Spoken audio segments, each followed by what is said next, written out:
Hi! So I have been reading this masterpiece of contemporary literature, Handbook for Mortals by Lani Sarum. It has been such a singular experience that I have found myself tweeting my thoughts and feelings about this book on the interwebs.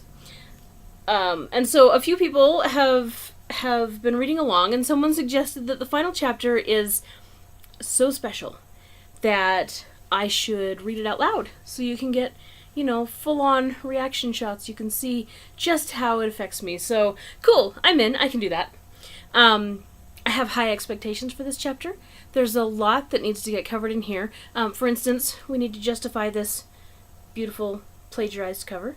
As you can see here, we've got Zaid and her absence of thigh gap, with knives being thrown at her. And you could make a case for that being a metaphor. If she were ever the target of anything or anyone in this book. But the big catastrophe, the crisis that landed her in the hospital and threatened her life was actually self-inflicted. It was her tendency to use other people's energy without their permission and without their knowledge that actually caused that problem. So she wasn't actually a target of anyone except her own carelessness. So I can't go with metaphor on this one. So I assume it has to be literal. So I imagine there are going to be knives and targets in this final chapter. I assume there are going to be two people seated across from each other, probably both blindfolded and throwing knives at each other, because otherwise I can't understand why there would be knives in the target back here and also in her hands. Unless she's just like throwing knives at the target behind her, which doesn't seem like a great show, but actually that would be in keeping with the rest of what we've read, so you never know. Alright, so what else am I expecting in this chapter? Let's see. We need to follow up on this girl who attacked Zaid in the garage and then made herself known at the hospital. This is a loose end that needs to be wrapped up. I also expect to see something about the premiere. If you'll remember back like half a book ago, Zaid went to the mall and ran into teen heartthrobs Wayne Newton and Carrot Top, and they talked about being in town for the premiere. At that time I had not heard anything about the premiere, and since it seemed weird to have this scene in the book for no purpose at all, I assumed it was to let us know that there was a premiere coming up, and this premiere would be special. So far we have not heard anything more about the premiere, so there's not a lot of room left. It's gotta happen in this last chapter. The last chapter is 4 pages long, so it's going to take some artistry to get all of that information in here. So, here we go. Handbook for Mortals. Let's get started. Chapter 21, The World. You may now kiss the bride! The Nevada sun shone down on the bride and groom, and the breeze blew her hair as their lips met. It was like a perfect sight out of a magazine, and I was pretty sure I had never seen anything more magical. And I know magic! With a K. After a few moments, the bride pulled back, and Charles looked at Della with tears in his eyes. Oh, you see, Lani Sarum has tricked us. She's tricked us. You see, a couple of pages ago, Zaid and Mac were talking about the wedding, and it sounded like they were getting married, but oh no. Oh, it's Charles and Della. Oh, never saw that coming. Let's see. At the party, after the ceremony, Della and Charles sat at the high table while they watched the crowd of friends and family around them dancing and talking. They felt relaxed and happy. So much had happened, and they had come so far. I had been dancing and mingling with several people and finally decided to sit for just a bit and rest. It was a fun sight to watch, everyone having such a great time. After a couple of minutes, I felt a hand on my shoulder and looked up to see my mom. I rose up to hug her tightly. My first real moment semi-alone with my mother since she had officially become Mrs. Charles Spellman. I already knew she was keeping her own name, though. I can't believe you and Charles got married. You've always said you didn't believe in marriage, I commented to my mother. I never told you this, but I always saw your dad and I getting married. But I also saw that it was only going to happen if he truly changed, which is something I never had faith in. I guess I should have believed in him more. Maybe if I had, things could have happened sooner. I never wanted to get your hopes up." "Well, it's an amazing surprise," I said happily. "Everything can change in an instant, can't it?" Della laughed, and smiled at me before getting serious again. I'm sorry, I'm still distracted by Mrs. Charles Spellman, only except that's not what her actual name is. But hey, this is... Never mind. "Well, it was an amazing surprise," I said happily. "Everything can change in an instant, can't it?" Della laughed and smiled at me before getting serious again. "You should learn a lesson from this. Always have faith, and remember, sometimes the darkest moments really do come just before the dawn." "Yeah, everything can change in an instant, though I hope from now on it's just mainly good changes, and I will keep all that in mind." What a moment. Tom from Jackson's band, the Plain White Tees, let's not forget. Tom from Jackson's band got on the mic. "Can I get everyone's attention, please? It's time for the Okay, wait a second. Okay, never mind. It's time for the bouquet and garter toss. Can I get everyone up to the front of the stage? All you single ladies, line up, please." Oh, we love this tradition. The bouquet toss. Della and I walked over to the dance area, which was clearing out. I stopped at the front of the floor, while Della continued to walk over to the stage and stand next to the band. She got into position to throw her colorful bouquet. "Aren't you going to join the single girls?" Mac asked gingerly as he walked up behind me. "I don't believe in those silly superstitions," I remarked, smiling. "Oh, really?" he laughed. "Either way, you should go." He tried to shove me to the area where all the girls were standing and trying to vie for the bouquet as Della turned her back to the crowd. Of course, all the girls want the bouquet because nobody wants to stay single. Everybody needs to get married. Hashtag feminism. Tom gave the cue. "All right, ladies, 1, 2, 3. Della tossed the mass of beautiful flowers, and then, as it flew, turned back around to face everyone. She saw Mac and I talking, facing each other and paying no attention to the festivities. My arms were out and animated, as usual. Oh, amazing! In perfect catching position. Oh. As Mom watched, the bouquet miraculously flew past all the women who were desperate to catch it. At the last second, I turned to see what was going on, just in time to see it flying at me. I was completely startled as it landed right in my arms. Oh my gosh! What a weird twist! Who could have seen that coming? How in the world? I wasn't even trying to catch it, because good girls don't try to catch a man. I was stunned, trying to explain to all the women who were looking at me in disbelief. Then I looked over at Della, who was grinning like the Cheshire Cat, and I knew exactly how it had happened. I sighed and shook my head at her. "Can't fight destiny, sweetheart. Some things are just meant to be. I learned that the hard way," Mac said, as he smiled and nudged me. "So it seems," I said thoughtfully, laughing to myself. "Think there's a book or something out there?" Mac asked.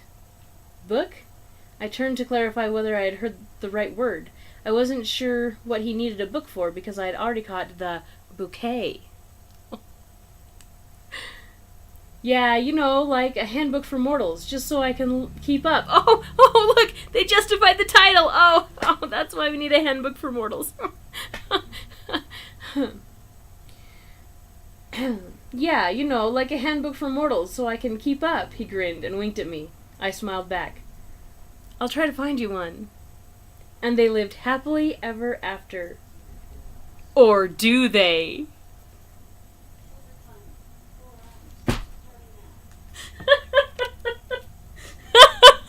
Oh, so there's more to the story. I get it. It's like every horror movie that ever existed, where you get to the end and you have a conclusion, and then, oh look, things didn't wrap up as smoothly as you thought. Oh, so there's more to the story. Oh, I get it. Right, because there's all those things they haven't addressed, and of course the goal of this book was to be a young adult franchise, movie franchise. You can't have a franchise if you don't have a trilogy, at least a trilogy. So there's more of this coming, or there was going to be. Do you think that we've shamed her enough yet to keep her from writing more? Because This is a train wreck. Can't wait to find out what happens next. Enjoy this teaser from the second book in the saga, due out in 2018. Hey, listen, it's 2018. Has anybody heard anything about the new Handbook for Mortals? Or have we thwarted this horror? Right, so I thought we were done. That was the last chapter, but it appears there's more picking up immediately from where we left off. Can't wait to find out what happens next. Enjoy this teaser from the second book in the saga, due out 2018. This really just seems like a continuation of the last chapter, so I guess we have a duty to read this, especially because none of our questions have been answered yet, and so now we have like 6 more pages to maybe get them answered. So settle in, enjoy, put your feet up, grab your tea. I've got mine. All set to read a little more of this. Okay. Mac had walked away to go talk to someone, and at the same time, my mom walked over to join me and congratulate me on catching the bouquet. I was shaking my head at her, and she was laughing, when all of a sudden the laughter was gone, and a surprised look spread across her face. I could tell Della was reacting to someone or something behind me, so I turned around, and directly in front of me was a handsome older man with beautiful eyes. The suit he wore was perfectly tailored. He was a magician, if I have ever seen one. Wait, like a magician, or like magic with a K magician? I mean, does he do an act, or does he do secret, mysterious, real magics? I suppose we'll have to read on to find out. He was a magician, if I've ever seen one. He looked familiar, but it wasn't until my mom said his name that I remembered who he was. Namaste, Aunt Aldith. Namaste, Aunt Aldith, Della said, in happy surprise. The suit he wore, he was a magician. Namaste, Aunt Aldith. Okay, cool. Well, maybe something is happening with gender here. Something interesting and real. Maybe. Namaste, Aunt Aldith, Della said in happy surprise. I didn't realize you actually came. I feel blessed. It's so good to see you. I'm honored you made the trip all the way from England. After a kiss and a hug, Della turned to me and asked, Zaid, do you remember your great Aunt Aldith? Hello, my dear. It's been quite a long time, Aunt Aldith said, looking me over. My aunt. Yes, now I finally remembered. I had never quite understood why we called him my aunt. I once asked my mom, and she made it clear that he had always been a male. I guess as a child he wore makeup and female clothing, and so his nickname was a joke that stuck.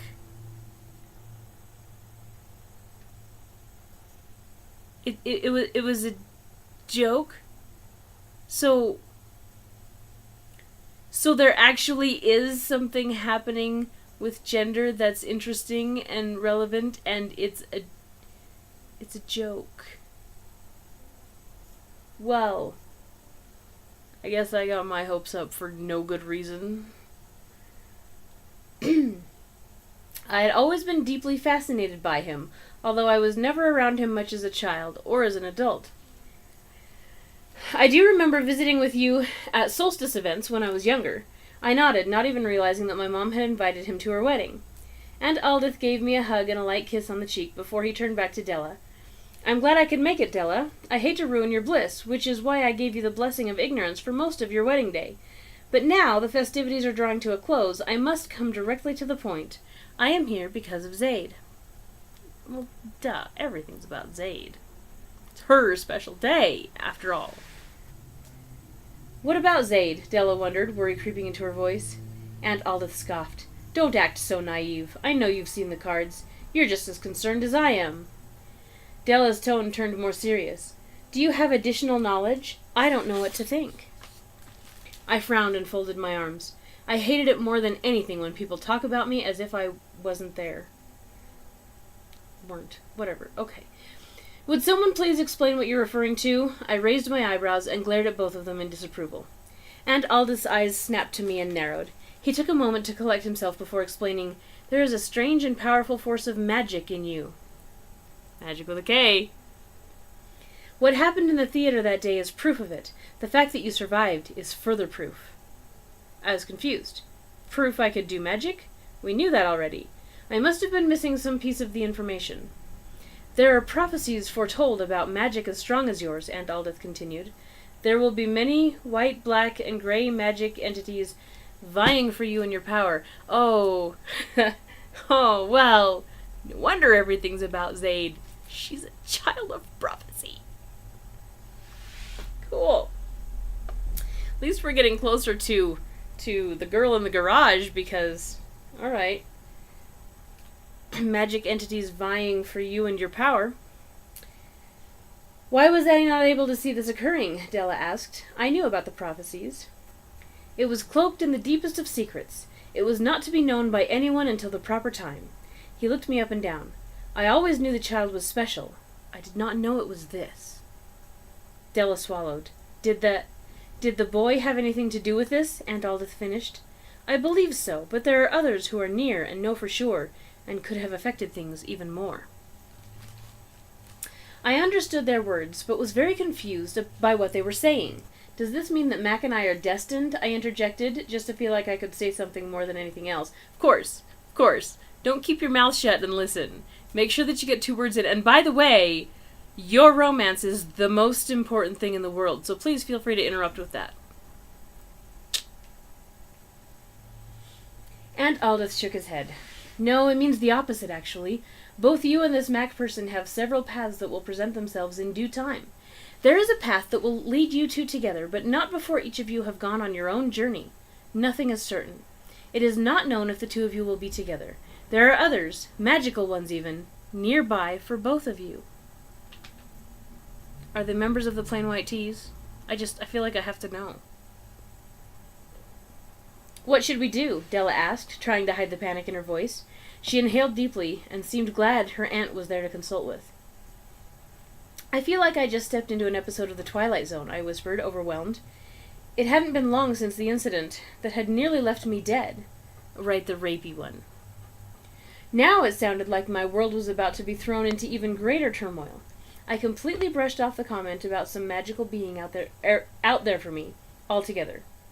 Not altogether. All together. I didn't even want to get into that topic yet. I had been hoping to get back to a more normal life instead of what this sounded like. Great Aunt Aldith looked at me and said, hopefully no one else knows everything about you yet. It's very ominous yet.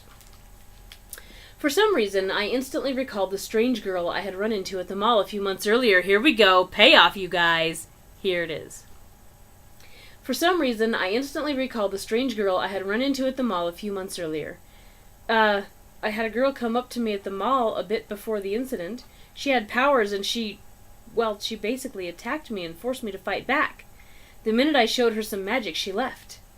I wasn't sure if this was what he meant, but it seemed relevant to mention at the moment. Great Aunt Aldith took my revelation with a look of concern and unhappiness. Troubling. We will need to look into it further. Mac approached, grinning. Zaid, he called. You gotta come here and see... He trailed off, frowning. Mac, this is my great Aunt Aldith, I said, softly and matter-of-fact, my voice slightly flat and cold. Hello, young man, Aunt Aldith smiled at him. Hello. Mac paused, turning to me for confirmation. Aunt? Mac looked extremely perplexed. I whispered under my breath, Magic. I'll explain later. Wait a second. What does magic have to do with using weird pronouns as a joke? I mean... whatever. He gave me an odd look, but nodded. Yes, Aunt. Anyway, we were just discussing family business, Aldith stated perfunctorily, but then brightened a bit as an idea grew behind his eyes. Zaid, will you be a dear and hold Mac's hand? Then hold mine as well. Aunt Aldith gently took Della's hand in his own. I looked cautiously from my great-aunt to Mac before I grabbed their hands tightly. I was about to say that it probably wasn't the proper time or place to do whatever it was he was about to do, or have me do, but before I could say anything he was already doing it, whatever it was. Powers that be, show thy strength, Aldith began. I shook a little and began to breathe hard. I wanted to let go, but both of them were holding my hands hard.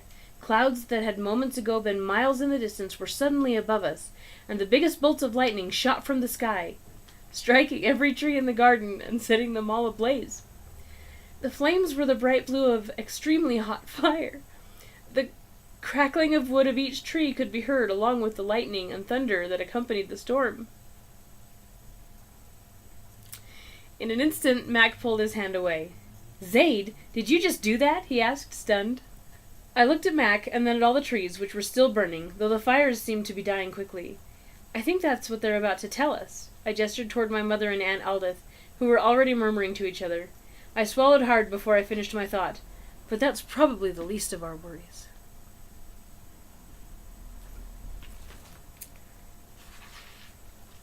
Well.